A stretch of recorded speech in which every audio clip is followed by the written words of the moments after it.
ጽናት ተረፈ እባላለሁ። እኔ የሰራኋቸው ስራዎች እንግዲህ ዘመን ድራማ ላይ፣ ከዛ ደግሞ የኛ ድራማ፣ በፊልም ደግሞ ለመጀመሪያ ጊዜ የሰራሁበት ከባድ ማፊያ፣ አሁን ሁለተኛው ህዶቴ ፊልም ነው። ህዶቴ በጣም ደስ የሚል ቆንጆ ፊልም ነው። ያው በሴት ልጅ ዙሪያ ላይ የሚያጠነጥን፣ ግርዛት ላይ የሚያጠነጥን፣ በውስጡ ግን በጣም ብዙ ታሪኮችን የያዘ በጣም ጥሩ ፊልም ነው። በማለት በጣም ደስ የሚል ፊልም ነበረ። እንዳልኩ ቦታው ላይ ስንሄድ በጣም በጥሩ ሁኔታ ነው የተቀበሉን፣ እግዚአብሔር ይመስገን። ከዛ በኋላ ግን ያው ገጸ ባህሪው በራሱ የሚያስገድድ ነበረ እና ብዙ ነገሮችን ዋጋ ከፍዬበት የሰራውበት ፊልም ነው። ስመለስ ራሱ በጣም ቀንሼ ብዙ ነገር ሆኜ የተመለስኩትኝ፣ ስሄድ እንደነበርኩት አይደለም። ታመሜ ሆስፒታል ገብቼ ነበረ።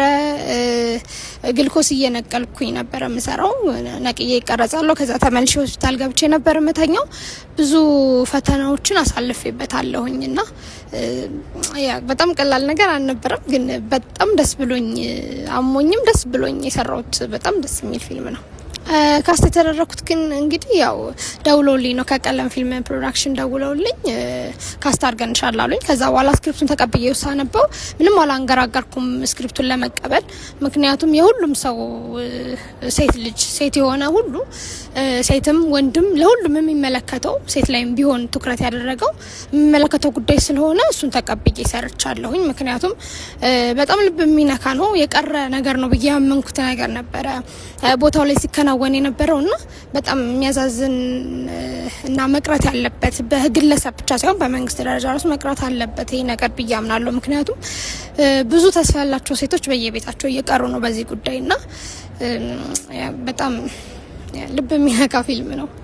በጣም ደስ የሚሉ ክሮች ናቸው፣ በጣም ወጣቶች ናቸው፣ ኢነርጂ ነበራቸው፣ ደስ ይል ነበረ። ያው ሁሉንም ማመስገን ፈልጋለሁ። እኔን መርጠው አብረው ሊሰሩ ስላመኑብኝ እጅግ አድርጌ በጣም አመሰግናለሁ። ዳይሬክተሩንም ክሮቹንም አብረው ሲሰሩ የነበሩ ሰዎች በአጠቃላይ እግዚአብሔር ያክብርልኝ ማለት ፈልጋለሁ።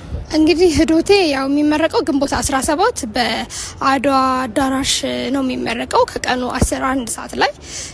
ሁላችሁም በዛ ተገኝታችሁ ፊልሙን አብረን እንመርቀው ማለት ፈልጋለሁኝ። ከዛ በኋላ ያው ሲኒማ ቤት ይገባል። ከዛም ደግሞ ከተሞችን ይዞራል። ኢንተርናሽናል ፊልም እንደመሆኑ መጠን ጀርመን፣ ከዛ ኬንያን እያለ አለሞችን በተወሰነ መልኩ የሚዞር ፊልም ነው። እግዚአብሔር ይመስገን።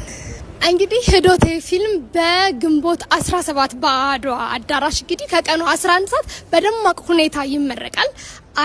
አደራችሁን በፍጹም መቅረት አይቻልም። እዛው ግንቦት 17 ከቀኑ 11 ሰዓት ላይ እንገናኝ አድዋ። ፊልሙን አንድ ላይ ህዶቴን እንመርቃለን። እወዳቸው